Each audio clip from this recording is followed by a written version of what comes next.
Mr. President, ladies and gentlemen, I'm sorry I am not physically with you today, but due to the miracle of technology, we can share this presentation about pelvic floor overactivity. Before beginning, let me just thank Anna for putting together this workshop, and I would like to salute the members of the distinguished faculty today. So, before beginning, I have just one disclosure. I'm a gastroenterologist, but as Jack Lemmon told to Tony Curtis in this wonderful movie, Some Like It Hot, nobody is perfect. Well, the task today is to speak about pathophysiology of pelvic floor overactivity, which is, to keep reference in movies, quite a mission impossible. So I would like to select some of the major points of interest, and we'll speak about muscle dysfunction. And behind every muscle there is a nerve, so we should also speak about neural deregulation and the link between muscle activity and visceral function is also very important, and we'll speak about this. If we'll have time, we will raise the problem of pain. Well, what is the definition? What are we talking about today? Pelvic floor overactivity is a condition in which the pelvic floor muscles, they do not relax, or even worse, they may contract when relaxation is functionally needed, for example, during voiding, defecation, or micturition, which we can imagine is a problem. What is the function of the pelvic floor muscle, the usual function? Well, we know that in relation to pelvic organs, they will support the pelvic organs, they will assist them in continence and evacuation as needed for stool or for urine, and they are very important for the sexual function and during childbirth. They will also express visceral pain due to convergence of the nerves in the same dermatome. But even more, these muscles are working in integration, in full integration with many other muscles. We all know the core muscles that you can see here with the diaphragm, the abdominal wall, the lumbar muscle, and the pelvic floor, and they will give the body its posture. They will be co-activated in breathing and also vocalization. So this is important because, as you can see on the picture, behind these muscles there are nerves, and the nerves will go all the way through the spinal cord to the periaqueducal gray nucleus in the pons. And this is important because there is here an integration and at the reflexive, but also at a conscious level. And this is important to consider when we'll see the activation of these muscles. So, speaking of anatomy, I'm not going to spend too much time on this because I'm sure everybody knows, but there are mainly three layers: the superficial, the middle, and the deep layer. The important thing is not the muscle that we know, but to remember that the superficial layer is innervated by the pudendal nerve, which means that it's fully somatic, under somatic control. And on the contrary, on the deep layer, then the muscles are activated by the autonomic nervous system, which means that they are unconscious. And in the middle, we are in between. So this is important because there are two activations of the pelvic floor muscles. One is somatic and conscious. The other one is automatic, under the control of the automatic nervous system. Okay? So important to consider these facts. Well, behind the muscles, now the nerves, and the nerves are divided in two plexi. One plexus is the parasympathetic, which relate to S2 to S4 in the sacral nerve, and the other one is the sympathetic part. It's on the lumbar, it's the lumbar part. It goes between T12 to L2. And as you see on the other part of the slide, the function is not only motor, even when we withhold, because we know, as you know, we can withhold only for 1 minute our need to, for instance, to defecate. So the relay has to be taken by an integration of the autonomic nervous system with the somatic system in order to have the good synchronization between organs and muscles. So this is very important, and it is fully under brain control at every moment of the function. And if we look at the plane of the pelvic floor muscles, the somatic, the external plane is innervated by the pudendal nerve, but the internal plane is innervated by the levator ani nerve, which is completely unconscious, completely under the control of the autonomic nervous system. Now, speaking about the nerve control, we have this phenomenon of central sensitization. Let's assume that we have some mechanical stimulation of the C fiber endings in the pelvic floor. For instance, when we contract the puborectalis, or where we contract the sphincters, we have a permanent, persistent mechanical stimulation, and this will bombard the C fibers with a lot of information, and this information are going to go two ways. First, anteriorly in the anterior horn, and this will explain muscular hypertrophy, at least in the beginning, in the first months. But then, as time is going by, we are going slowly to have some degeneration, which can explain that we can start our life with an overactive pelvic floor, but after years, the muscles are going to degenerate and to be weaker. But also, the stimulation will go through interneuron at the same spinal cord level in the intermedial lamina, and from this point, they will spread into the sympathetic chain ganglion and activate the sympathetic system in the whole body. For our concern, we will have vessel contraction here and there, and this can explain also that we will have a lack of energy in certain muscles as time goes by. So, if we consider just the muscle, we know that the pelvic floor muscle are, we have two kinds of muscle. The slow twitch, which are the most important and the numerous, 70% of all the fibers. They are aerobic, they are involved in postural and supportive roles.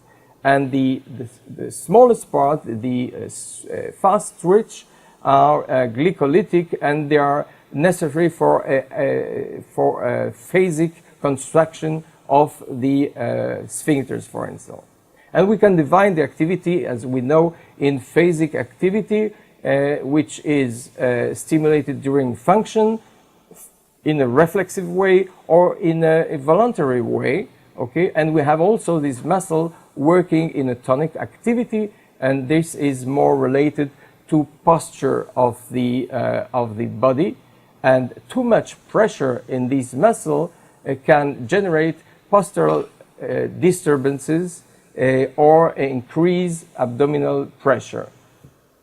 Well, this is the most traditional part of the muscle activity, but we have also to consider that the muscle of these stones is a key element to the postural function, as we see, but not only. And I think that the very important fact we do not raise too much is to speak about another activity of this muscle. These muscles are related to emotion, because as we know, the tonic, the phasic, the tonic muscle tone is expressed during emotion. We can see this here on the picture under facial emotion, but also under emotional body language or body position. So this is very important because it means that our state of mind can influence the muscle function both ways, because the muscle function will also change or influence or alter our state of mind. And tonic aspect of the muscles is linked also to expectations, affect, and awareness, for instance. So this fact is very important because the tonus muscle is connected to the interoceptive transmission of sensation, for instance, from viscera, from fascia, and for the skin. And on the opposite, the kinetic aspect of the muscle, contraction, relaxation, is more connected to the exteroceptive sensitivity, which means that both function will give a full physiologic view of the body need as homeostasis is concerned. And this is also important. Well, are these muscles only activated by stimuli in the pelvic floor field? And there is a research, an article published by Van der Velde a few years ago, in which the author tried to see if the contraction of the pelvic floor muscle is induced by all kind of negative emotion or only by sexual related negative picture. And the important fact is that we contract this muscle, of course, when we see a negative picture, a violent picture concerned with for instance, sexual activity, but not only. Every kind of stress will contract the pelvic muscles as well as, for instance, the trapezius. So we know that also we have to consider these contractions, these hypertonicity, for instance, expressed as vaginismus, not only as a local reaction, but as a component of a more general defensive reaction. This is important because the cause of hypertonicity might not be only located in the pelvic floor muscles, but also in a state of permanent stress. Okay, we know that a persistent contraction of muscle can give us myofascial trigger points. This is not new, and I think we know there is, during contraction, an excessive release of acetylcholine at the neuromuscular junction, and then calcium is released, and there is a contraction, a permanent contraction, which will bring us to an energy crisis because the muscle needs energy, they are contracted, but the vessels are contracted also, so there is no enough energy and pain is coming. And we can have trigger points. There are painful spots located in the muscle, and they are palpated during the examination. And if the muscle is tense and shortened, we will feel this taut bend. So what are the common etiology of overactive pelvic floor? Well, we can have some postural abnormality and something like a short leg, pelvic tilt, or a poor function of the pelvis after surgery or after trauma. We can have also children learning the function in a poor way, and they will have a paradoxical contraction of the anus during defecation because of a fear of pain, or they may hold their muscle to try to avoid the pain. As I told you, stress is also important. Any kind of abuse or pelvic floor or post-traumatic stress disorder, for instance. But we can have also a late effect of organ pathology, for instance, after infection, such as recurrent UTI or post-infective irritable bowel syndrome or persistent vulvovaginitis or prostatitis, we can have as a long-lasting consequence an overactive pelvic floor, such as in endometriosis or after a surgical trauma because of the connection of a stitch in, for instance, in a muscle. So, the other activity is a conditioned response to stress of any kind of origin, not only when we are children, but at all age, all kind of stress, psychological, sexual or social trauma can give as a response hypertonic muscles in the pelvic floor. So to summarize everything, we can say that at the middle of the picture, of the middle of our interest, we have this overactive pelvic floor. There are many reasons why we can develop this abnormal tonic contraction: poor potty habits, abuse, stress, trauma, or chronic pain. And while we have these overactive pelvic floor muscles, they can express clinically in two ways. One way would be dysfunction, urinary, digestive, and also sexual dysfunction, or with or without pain. So we have the symptoms. There are altogether, they will give us some functional persistent pain, such as IBS, irritable bowel syndrome, pelvic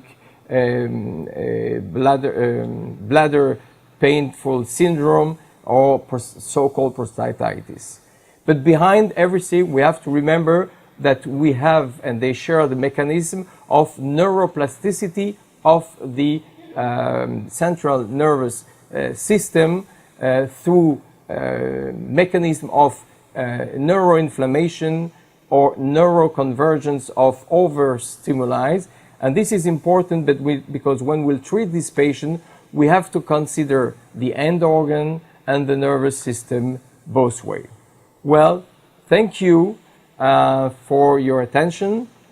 And to conclude, know the anatomy, think in terms of global function, and always relate the pathology to the context. Thank you.